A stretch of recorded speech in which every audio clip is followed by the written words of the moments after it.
I do want to welcome everybody to this public webinar following the release of the Productivity Commission's draft report of its philanthropy inquiry, the Future Foundations for Giving draft report. And I'm joined by my colleagues, Alex Robson, Deputy Chair of the Productivity Commission and Presiding Commissioner of this inquiry, and Julie Abramson, our Commissioner, and members of the team that have been very hard at work over the past weeks and months on this inquiry.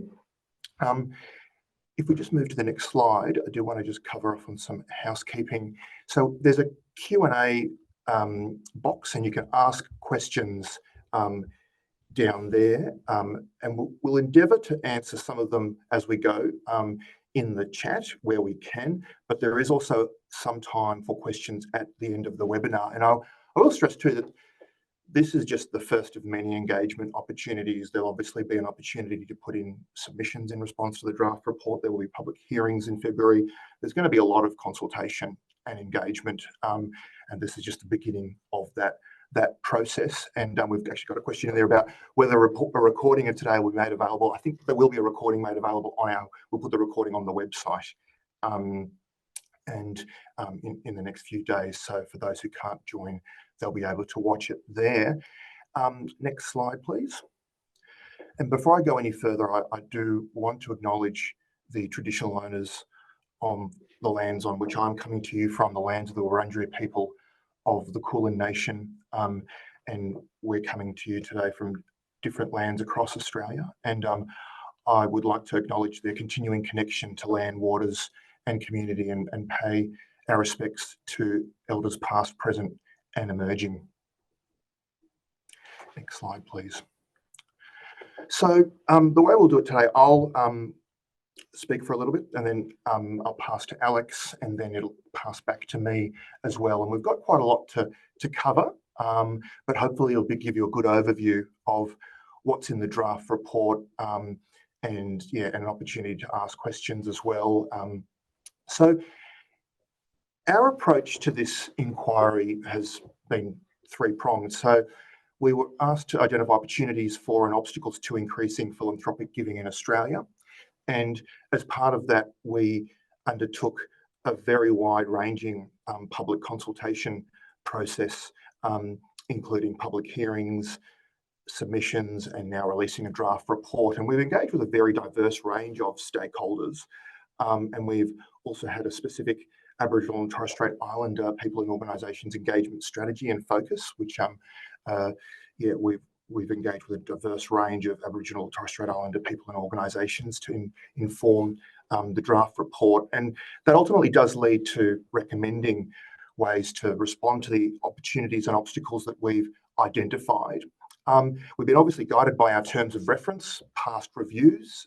There have been a lot of reviews in this space, and we have been referencing them, drawing upon them, and those of you that have been through the draft report will have seen that. And of course, participant input and feedback. And the context for all of this is, of course, the Australian government's goal to double giving by 2030. Next slide, please. So in terms of that engagement, we had over 100 consultation meetings, 7 round tables. We've had 275 submissions, 74 brief comments since February. So there's been a lot of engagement, and we really want to thank all of you for sharing your experiences, expertise and perspectives. It's been really helpful for shaping our thinking, and also for those who the team have been able to follow up with, ask questions, including some technical questions. Really appreciate that, and really want to extend our thanks for that. And if we could just go to the next slide. In terms of the approach that we've adopted, we've had that approach I just talked about before in terms of the step-by-step way that we've worked. But Chapter 2 of the draft report sets out sort of our assessment approach to this area. So we've adopted a structured assessment approach to determining the role of government in relation to supporting philanthropy, because that's what this inquiry is essentially about. What does government do to support philanthropy? Why does it do it? What should change?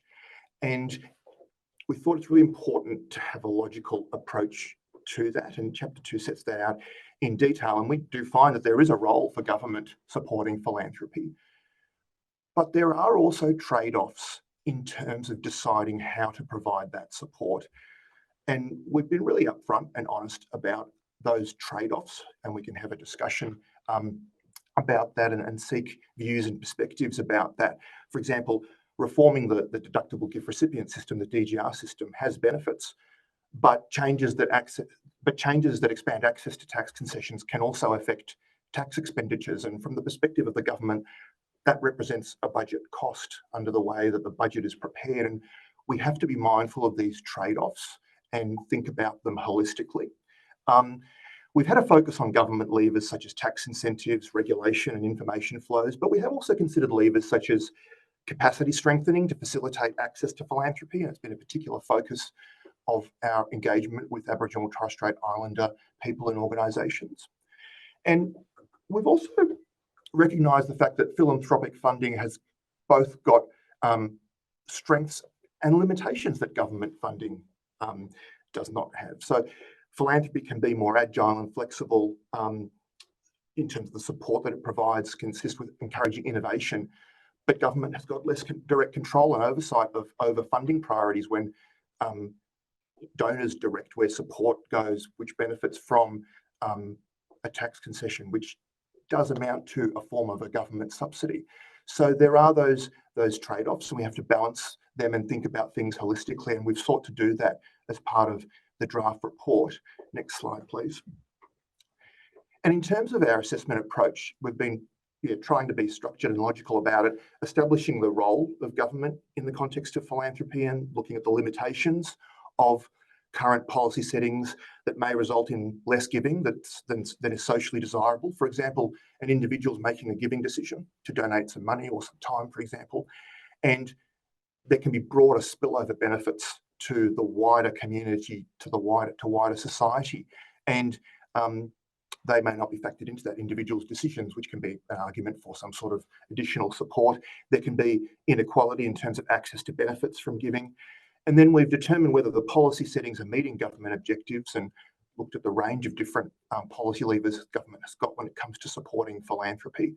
And then assessing options to enhance policy settings, identifying options for addressing problems, assessing potential benefits and costs and outcomes of different options, how they affect different groups, different parts of the community, and trying to ultimately do our best to select options that try and maximise the net benefits to the community as a whole overall. And yeah, there are some judgments that need to be made there, and we do our best endeavours to try and get the judgments right. But we have a draft report, draft recommendations, requests for information to test our thinking, and then there's more consultation, more engagement. And overall, the context for this is around the benefits that flow from giving to the broader community, to the wider society, and the role of government supporting that and the different levers that are available. And we'll be very mindful of the context. So I'll pass now to Alex, who'll look at some of the trends and some of the data that we've analysed. The team have done some fantastic work on this, and then we'll talk some more about some other things. Thanks, Christian. Yeah, so as Christian said, and welcome everybody, I'm going to talk about some trends and motivations, and then we'll delve into some of the recommendations around tax deductions in the DGR system, and then I'll hand back to Christian. So this slide, by way of introduction to what I'm going to talk about, is on the left-hand panel there, we've got total financial donations to charities in Australia using ACNC data since 2014. So over $13 billion Australians gave to charities in the most recent year of measurement, which was 2021. It's been increasing, and in nominal terms, if current trends were to continue, that would double by 2030. On the right-hand side, though, we've got data on formal volunteering rates, and that has been declining over the last few years. And so we do, in the report, go into a bit of detail around volunteering in various places and have some recommendations around that. Next slide. So breaking down the data a little bit more, the left-hand panel here has donations by individuals that are tax deductible to entities with DGR status. So this has been increasing quite strongly over the last 20 years. It's tripled in real terms. If that current trends were to continue, it would increase by 20%, 27% in real terms by 2030. So that form of giving is increasing overall. But the story behind that, or part of the story, is that the number of taxpayers, or the proportion of taxpayers that are claiming that deduction, is reducing. So the average donation in terms of tax deductible donations is increasing, but there's fewer people out of the population that are making those tax deductible donations. So this is part of the data that we had to confront when we were framing our analysis and recommendations. Next slide. If we look at giving vehicles, so these are structured giving vehicles, private ancillary funds and public ancillary funds. So these are ways of giving in which individuals can donate to a fund rather than to a charity itself, and then the funds are distributed after taking an upfront tax deduction over time. If we just look at, for example, private ancillary funds, this chart is using the same data as before in the light blue line, which is tax deductible donations. The dark blue line is donations to private ancillary funds, these structured giving vehicles. That's the aggregate donations less the private ancillary funds. And so the gap there, that's or that wedge that's growing over time, is the donations to private ancillary funds. And the point of this chart is to demonstrate that that form of giving is becoming increasingly prevalent in terms of this data. So we do devote a bit of analysis and recommendations and findings in the report to both private ancillary funds and public ancillary funds for this reason, that they are becoming a significant source of giving in Australia. Next slide. In terms of motivations, the charity sector itself is very diverse, but individuals' motivations for giving is equally diverse. People give for a range of reasons. They can give because of their religious background or their spiritual faith. They can give for family reasons, personal experience. They strongly believe in a cause. They may engage in, want to have some recognition, or engage in so-called conspicuous giving or signalling. It could be for peer reasons, or it could be to get a tax deduction. There's many different motivations for giving, and that's one of the things we had to confront in framing our findings and recommendations, is that policy tools will have different impacts on individuals depending on their motivations for giving. Next slide. So one example of a particular motive for giving that we looked at in the data is that we got a large data set from the Australian Tax Office, and one of the things that you can look at in that data, it's anonymised, but there's many observations, is patterns of giving by postcode and in particular instances in time. And this is just an example of the application of that data. So we looked at postcodes surrounding the areas that were affected by the Tathra bushfires. And if you look at the pattern of giving over this 6-year period, and 2018-19 is the year of those bushfires, and this data simply shows that average donations by people in the affected postcodes actually increased in that year.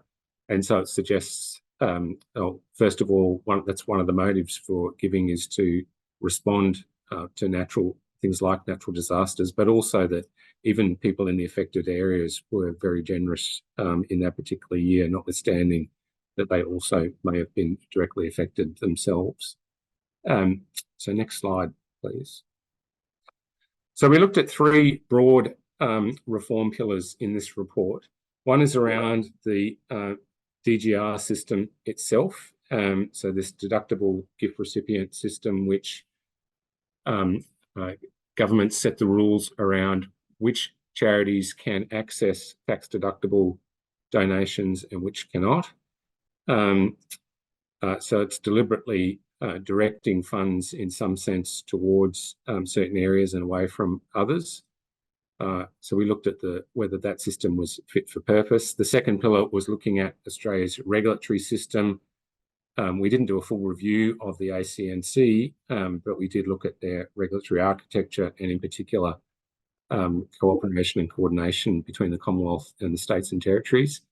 And the final reform pillar that we looked at was public information and access to philanthropy. So unlike other markets, the market for philanthropy, for want of a better term, isn't governed by prices and profits. It's really a matter of getting access to information and access to networks. And so we focused in on those sorts of things when we were looking at policy reform directions. Next slide. So there are two aspects to the tax deduction. It's been around for more than 100 years in one form or another. So when you give to a charity that has DGR status in Australia, you can claim a personal income tax deduction. It's uncapped. And so what's really happening there is you can give some money, but then the amount that you give effectively out of your pocket is reduced by the amount which you can claim back on your tax. And so this affects the so-called price or tax price of giving for an individual. So the question for policy is, well, first of all, does that really induce people to give more? And secondly, how much more? And is there a case for changing that given the answers to those kinds of questions? And we looked at those questions in a bit of detail, and we'll do some more statistical analysis for the final report. What we found was that a 1% decrease in the tax price of giving, so which depends on the tax rate that an individual faces. So if that was to change by a little bit, then that would incentivize individuals to give between 0.87 and 0.92% more. So this is an effective way of incentivizing more giving. And for that reason, and for the reason based on the numbers that we were getting out of that analysis, we came to the conclusion, or preliminary finding at least in this report, is that the size of that deduction and its design there's no strong case for reform. We thought about, and we've canvassed in the report different ways of incentivizing giving. So things like a tax credit or different tax deductions for different income groups. But based on our analysis so far, and we're happy to receive feedback on this, we can't see a good case for changing that deduction. In particular, for the reasons that Christian was talking about, if you give a greater tax deduction, then that comes at a cost of lower government revenue. On the other hand, if you were to make the deduction less generous, these numbers suggest that you would get less giving. And so we think the balance is broadly right. Next slide. But what we did look at on the other side of that was the extent to which this DGR system is working. So which entities can receive those tax deductible donations and which of them cannot. And we found that the system, which has evolved over more than 100 years, is poorly designed, overly complex. It's costly for many charities to actually navigate their way through the system. They miss out for reasons that seem pretty anomalous much of the time. So for example, and there's many of these kinds of examples that we looked at, if you're a charity that prevents child illness, you can access DGR status, but if your goal is to prevent child injuries, you cannot. So that was one of the major findings of this report, is that we wanted to think about ways in which we could simplify that system and make it more consistent. And we started out in good productivity commission tradition by thinking about the economic principles on which you would base such a system. And that's around recommendation 6.1, and I'll talk about those principles. As a result of the application of those principles to classes of activities, most classes of charitable activity would still be in scope. There would be some excluded, particularly where, according to the principles and application of them, tax-deductible donations are not warranted. So that's draft recommendation 6.1. Next slide. So the three principles we came up with in thinking about which charitable entities should be able to access DGR and which should not. The first is that there should be a rationale for taxpayer support, because the activity that's occurring has net community-wide benefits and would otherwise be underprovided. The second then is whether there would be net benefits from providing support through this tool, or this policy tool of actually subsidising philanthropy. So governments have a range of ways in which they could support various activities. The question that the second principle is looking at is really, or whether if you do allow an entity to access tax-deductible donations, whether that would actually be likely to provide net benefits. And again, it's done on an activity basis, not an entity-by-entity test. And the classes of activity are defined using the existing ACNC charity subtype classifications. And the third principle is looking at this question, and it's really around a tax integrity question of whether there's a close relationship or nexus between donors and beneficiaries. So, for example, the material risk of substitution between fees and donations. So the idea here is to think about certain activities where I could give a donation which would allow me to claim a reduction in my tax, and in exchange for that donation, I get charged a lower fee for something. We think that that should be a principle on which entity activities shouldn't be able to access the DGR system. So there are three simple principles, and then what we did in the report was apply that to not to entity by entities, but classes of activity. Applying it to 60,000 charitable entities would have been too complicated and not practical. So we looked at this existing subtype classification. Next slide. What it would mean under our proposals, there would be four things that could happen. If you we apply the principles, you could, if you had DGR status, or one of the things that could happen is you could obviously retain it, and there's more than 20,000 charities in that group.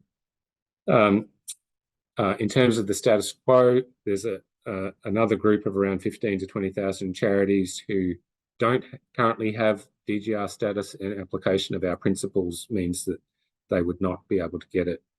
And so in that respect, the status quo would be maintained for those groups as well. So that is things like advancing religion and advancing industry, and there's around 15 to 20,000 charities in that group. On the other side, there's changes in status potentially, and we think quite substantial for a substantial number of charities who would gain DGR status under the application of our proposed principles. So if you didn't have DGR status, so if you're, for example, focused on advocacy and prevention and some of those anomalies that I talked about before, under our principles, you would be able to access DGR, and we estimate that up to 20,000 charities could gain DGR status there. And finally, there's the group where they currently do have DGR status, and application of the principles means that they would be excluded and there would have to be transitional arrangements applied. And this is for things like school building funds, where we think an application of those principles rules that activity out of it being able to access DGR status. and there's fewer than 5,000 charities in that group. Next slide. So overall, for this part of our reforms, we think that it would simplify the DGR system considerably. It would have the effect, we believe, of directing support by design towards activities with the greatest community-wide net benefits. Obviously, that decision is still in the hands of donors themselves. They make the decision on where they direct their funds, notwithstanding any tax deduction or not. But there would certainly be a more diverse range of charities who would have DGR status under our proposed changes. It would assist also charities that work across multiple purposes. So that is one of the complications that charities face at the moment when they work across multiple subtypes. It would be advantageous to smaller charities, particularly including those dependent on volunteers, and we estimate that around 6,000 volunteer-led charities could potentially now get access to DGR status. The fiscal effects, we've done an estimate of the cost of that. It's approximately $100 million a year, which in the bigger scheme of things is relatively modest. But it is important to note here the trade-offs. So the further you extend DGR status, the higher those costs would be. And so that is something that we kept in mind in thinking about our proposed changes. I think that's it from me now. Christian, over to you. Thanks, Alex. And I might just handle a few questions that have come up. We've typed answers to some of the questions as Alex has been speaking, but I might just cover off on a few of them. Alex talked about some of the benefits of the DGR system reforms, and we've had some questions around there. One from Ellie around the charities gaining DGR status focused on advocacy and prevention and what the prevention relates to. So there's a couple of aspects to that. There are a lot of charities that can focus on, say, prevention of poverty, disadvantage, promoting social inclusion, that sort of thing, and they currently can't get DGR status if they have a very heavy focus on prevention rather than relief. And so these reforms would expand eligibility to that class of charities. But also, we do have the anomalous situation that Alex talked about, where a charity that is trying to prevent injuries in children or people can't actually get DGR status, and whereas a charity that is preventing illnesses or diseases can get DGR status.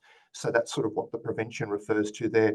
Claire has got a question around, would not-for-profit news organisations potentially access DGR status under the proposed changes? So we have mentioned that in the in Chapter 6 that based on our assessment of the scope, this would include registered charities that do public interest journalism, for example, but it's something that we'll also welcome further feedback on, but we do discuss that.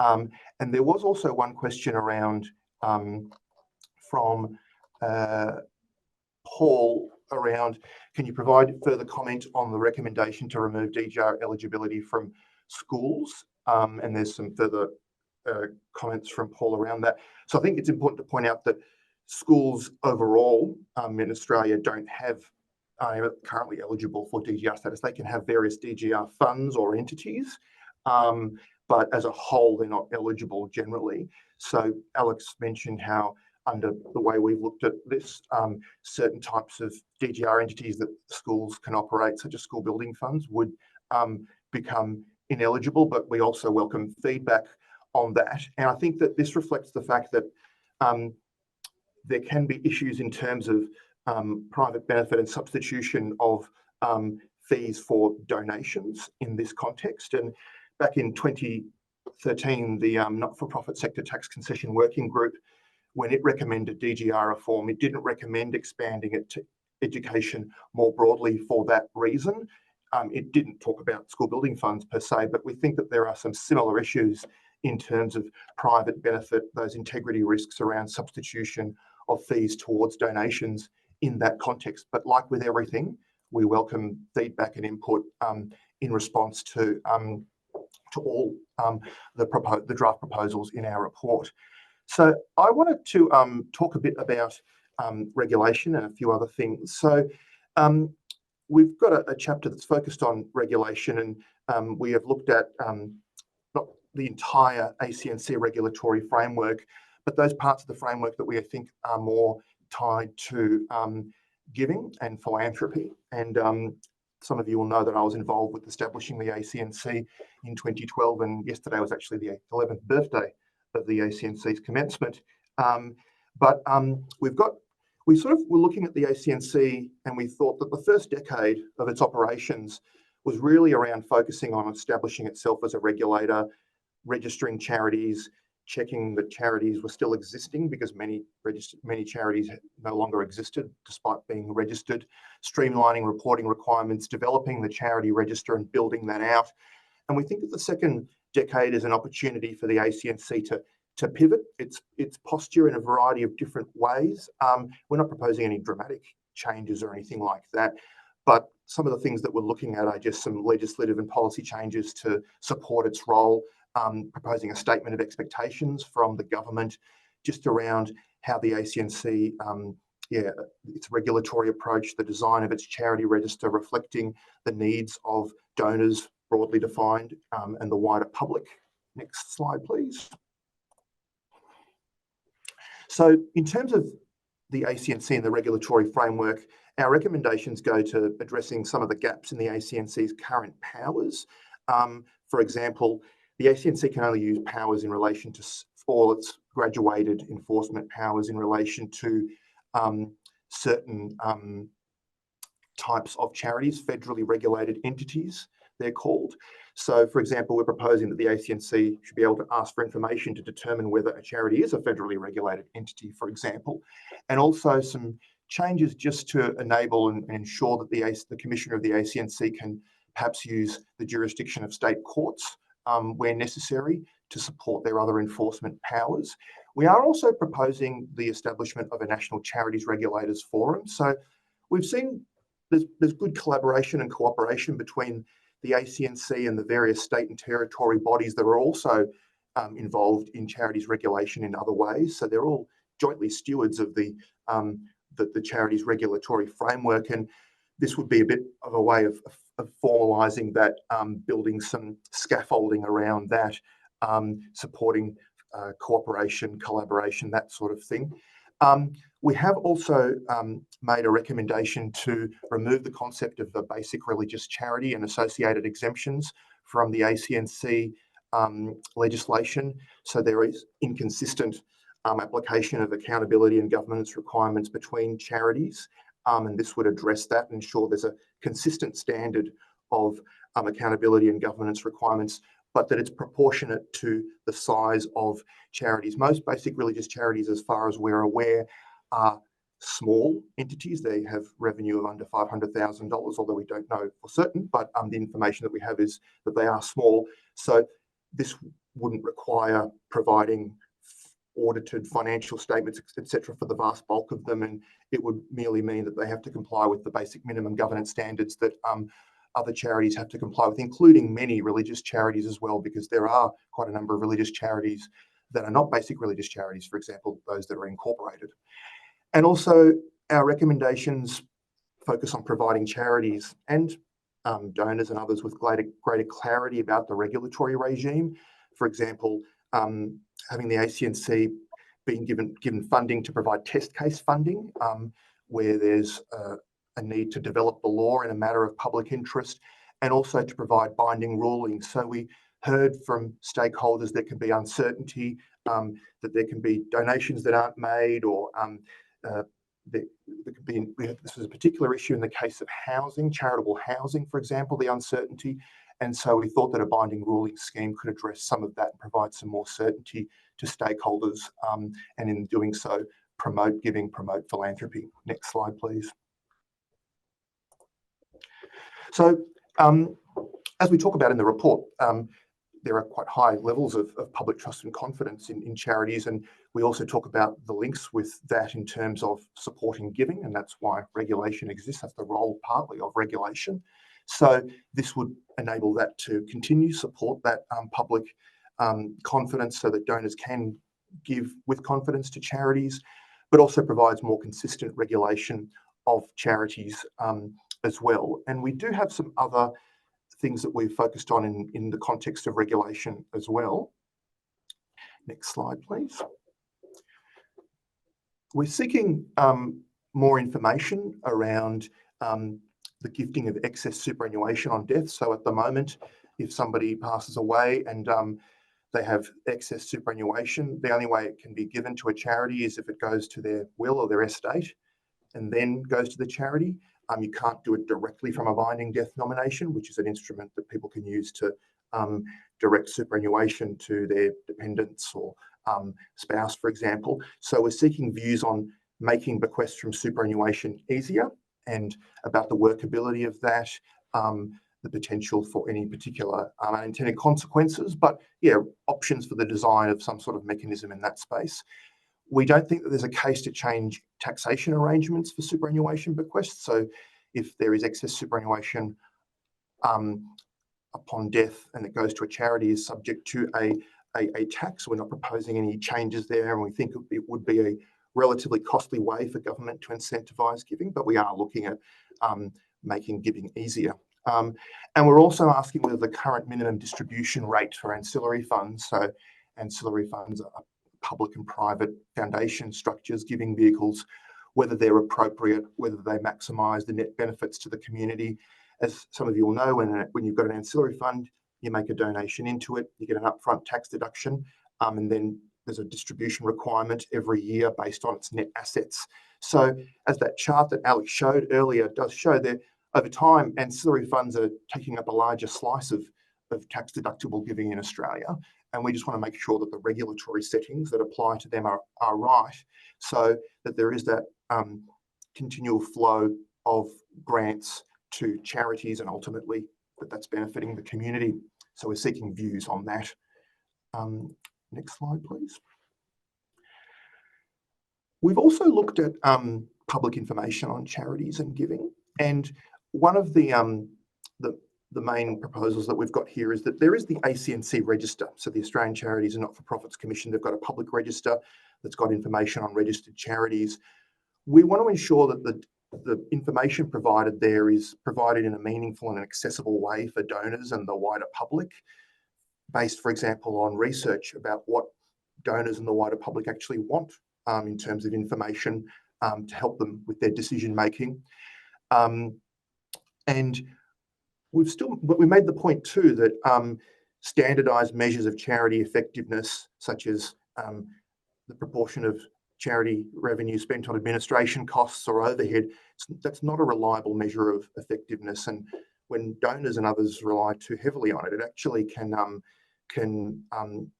lead to charities not being able to invest in core capabilities and capacity.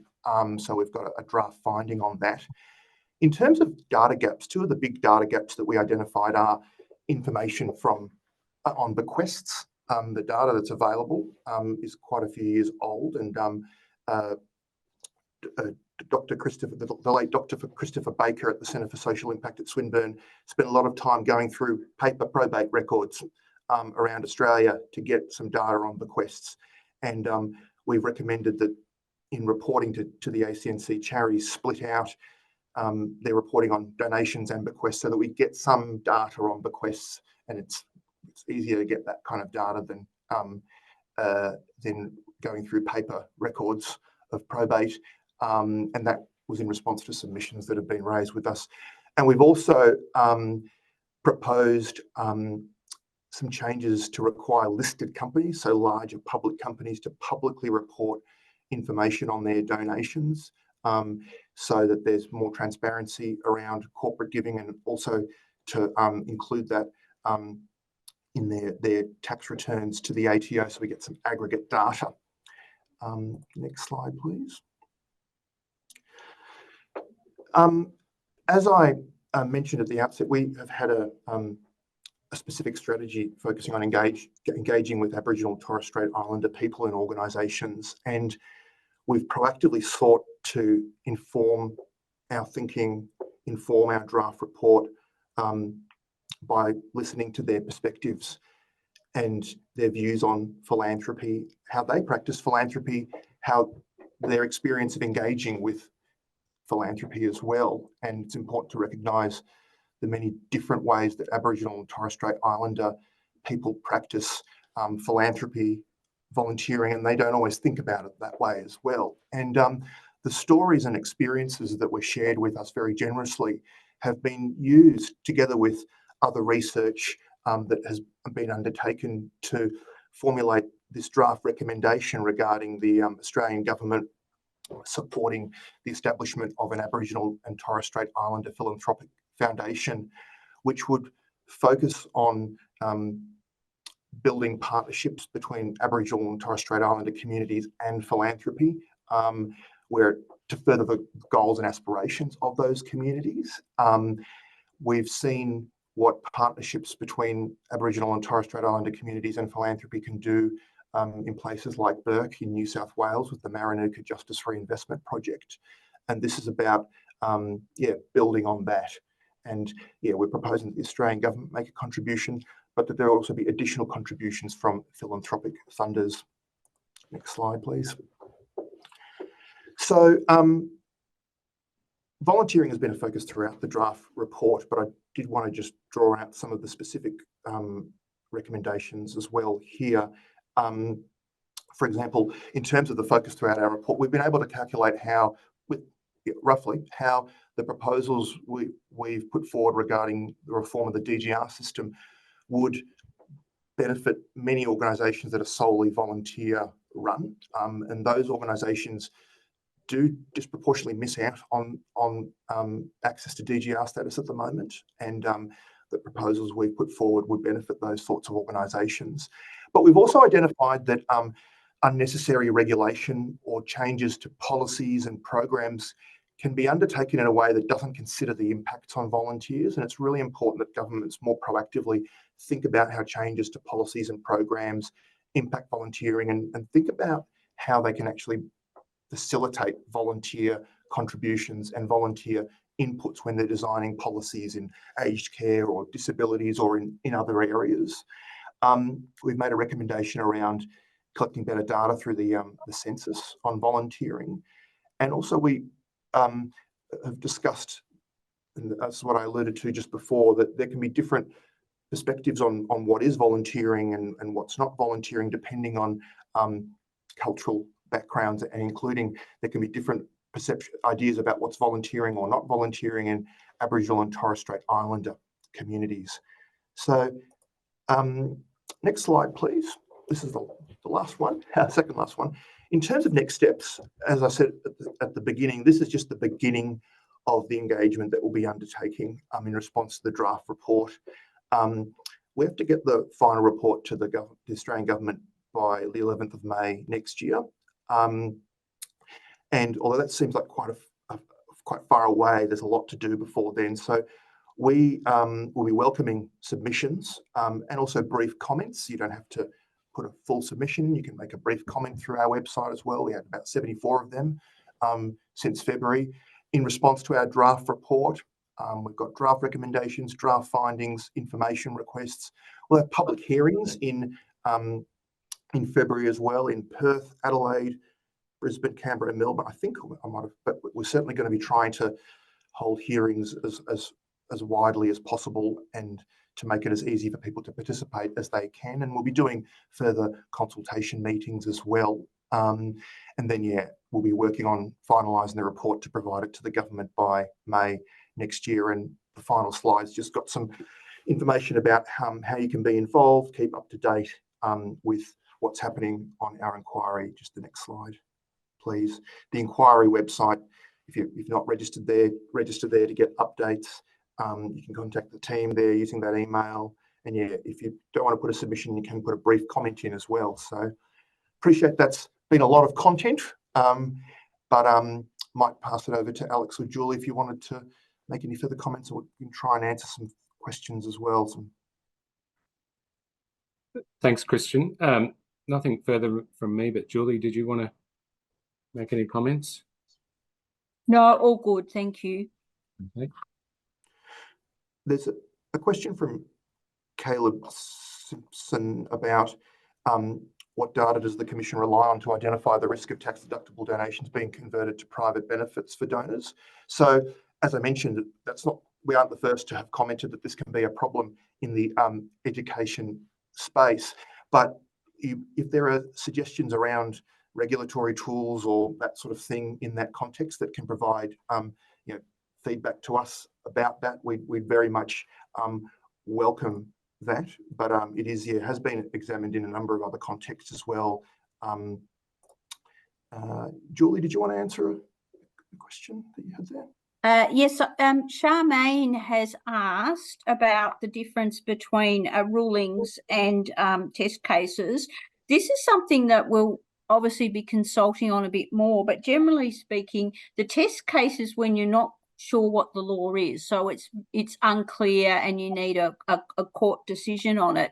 Rulings tend to be in relation to specific in the tax space anyway, specific issues which deal with a specific problem, and it's more of an administrative type thing because it's an interpretation and it gives the party certainty so that they can proceed on that basis. The Tax Act will be applied in the following way. So one is to deal with big picture uncertainty, although it might be a constrained set of circumstances, and the other is actually the application to it to a particular charity. I think in this case we're consulting on it, so we are interested in people's views on that.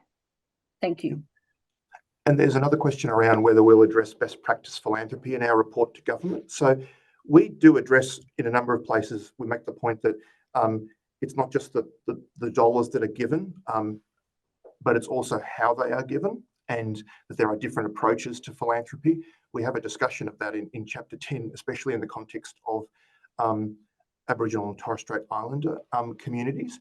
So we make recommendations to the government. So if there are proposals around sort of the role of government in that context, we'd welcome that sort of input in response to the draft report in submissions, in terms of if there are proposals around how the government should that could influence how philanthropy is practiced, then it's certainly something that we can consider.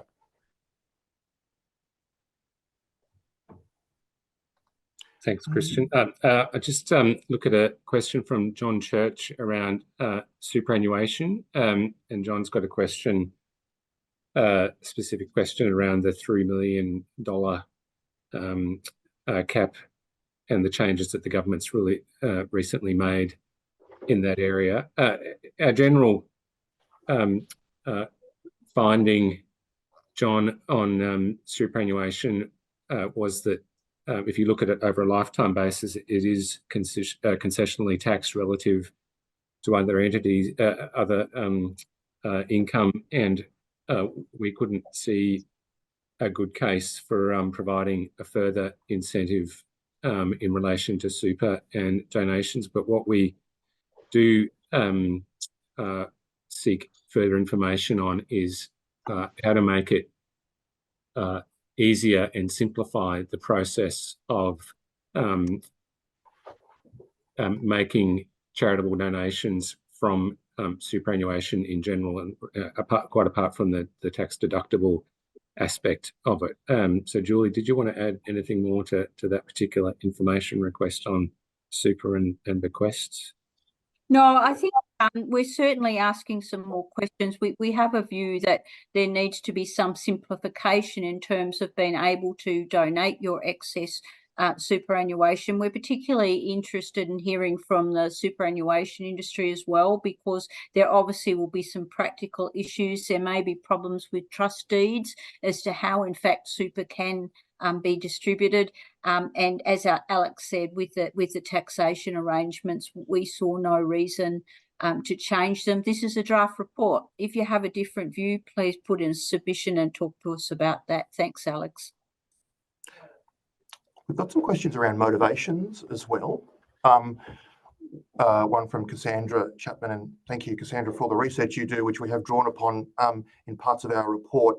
And Cassandra has asked about the approach that we take, and that it sort of considers the various motivations that are very kind of rational, whereas rationalist motivations, whereas a lot of giving is emotive or emotional. And I think that, and how we sort of handled that, I think it's important to recognise like the limitations of like government policy levers in that context, in that we are considering tax incentives, regulation, some enhancements to information, etc. But a lot of the engagement with donors, the storytelling, that sort of thing. That's charities do that, and fundraisers do that. And I think that there's sort of limits to what government does in this space and what the different policy levers are, versus sort of the different motivations for giving that charities engage with their donors in relation to those motivations in order to inspire more giving. I don't know if you wanted to say anything about that, Alex. No, I think that's right. I mean, the difficulty, Cassandra, is that those, I think you put it, the sort of non-rational motives, which I would think about it as a sort of, different rational basis rather than, tax and other things. The thing is that they're so diverse, and so coming up with a policy that, does leverage, things as diverse as giving for a faith-based or religious reason, or on the one hand, or giving because you strongly believe in a cause, or if you've got someone in your family who was affected by something, those are quite diverse and personal experiences and motives. And but we're happy to get feedback and further submissions on policies that would shift the dial in relation to those motives. But as we saw, just from that tax data, you can, the tax deduction that the Australian government has is quite an effective and powerful set of incentives. And, at the margin, they would apply to somebody, to various extents, who's giving for tax-related reasons or for other reasons. It's all about how much you can shift the dial for the average taxpayer and potentially for different income groups as well. But I might just answer this question. Ash has got a question about the biggest game-changing idea that would really shift the dial to double giving. I think this report, those three big reform ideas are all game-changing. Now, we're not making the claim here that that would directly lead to a doubling of giving, but I mean, reforming the DGR system, given that it's not fit for purpose, given the ad hoc way in which it's evolved, Ash, over more than 100 years, it doesn't have a sound policy rationale as far as we can tell. I mean, we think that's game-changing for the sector and for the public as a whole. We think the regulatory changes and the ways in which we recommend that the Commonwealth and states cooperate in setting up that architecture, and that is game-changing. And then the recommendations we make around public information, making that more fit for purpose, and also around the Aboriginal and Torres Strait Islander-led foundation, all of it is game-changing in our view. The other thing that I'd add, Alex, is we have looked to the future here. So we are asking for some more information, but we did put up a slide which showed that the pattern of giving is changing. So we've been thinking, what will it look like with PayPal giving and those types of platforms? And that might mean that there's actually changes around regulation and some of those other issues. So we're very interested in getting feedback on those issues. Thanks, Alex. We just had a couple of questions about the NSP Sector Tax Concession Working Group final report from 2013. So that working group was a group of sector and tax experts supported by the Treasury at the time to do that review, and then they provided their final report to the government. The final report was released a couple of years later, I think, through an FOI request. It was made available on the Treasury website, so it is publicly available. It can be found through Google, but otherwise we can provide a link to it. But it is a publicly available report. There was a couple of other questions. There was one around schools again from Paul. I don't know, if Alex, if you wanted to have a look at 4:14. Find it. And then we might. What time? Was it 4:14? Oh, okay.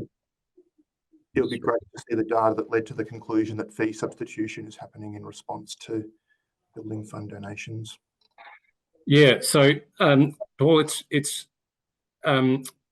we did look at as outlined in the draft report some examples of statements of fees and donations to building funds, and what we that principle that we looked at was really where there's a material risk of this substitution happening, and it's potentially not just school building funds, but other activities as well. And so application of that principle is really risk-based. And also the application of the other principles, whether it is the best way of supporting school infrastructure, noting that it is a very important part of providing education services and so on. But we felt that once we had those principles, it was clear that the application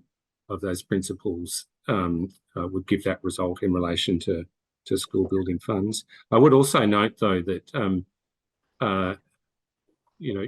under the proposed changes, you could still donate to schools for the purposes of infrastructure. You just wouldn't get a tax deduction.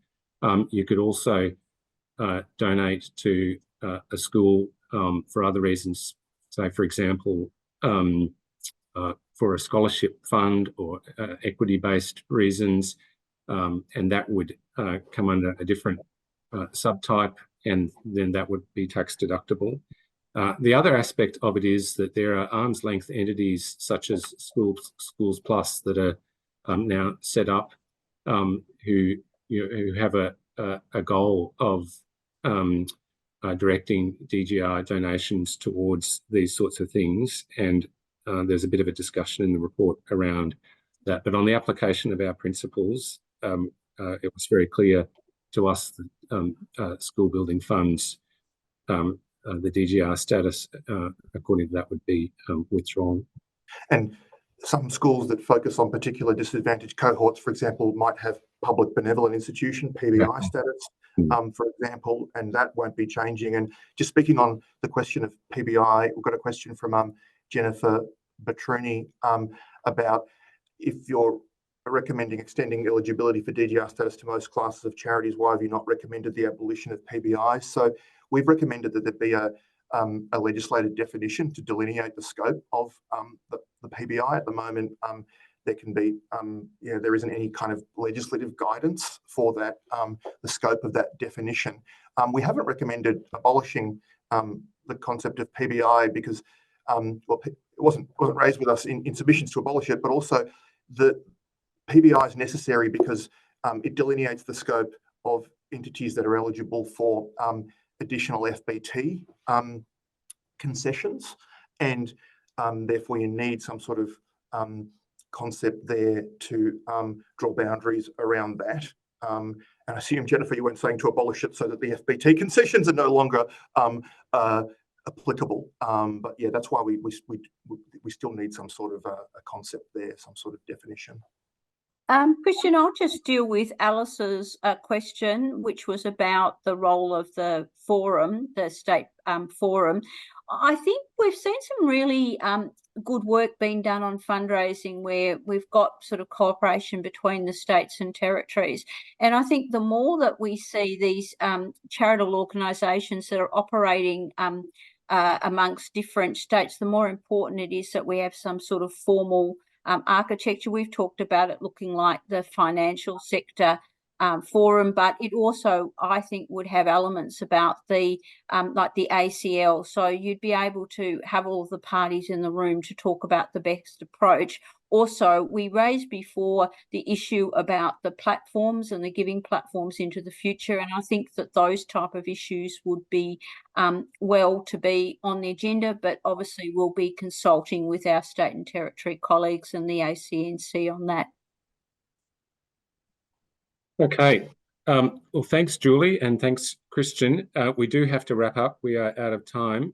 We have tried to answer as many questions as we could in the time allotted. But again, thank you, everybody, for attending this webinar.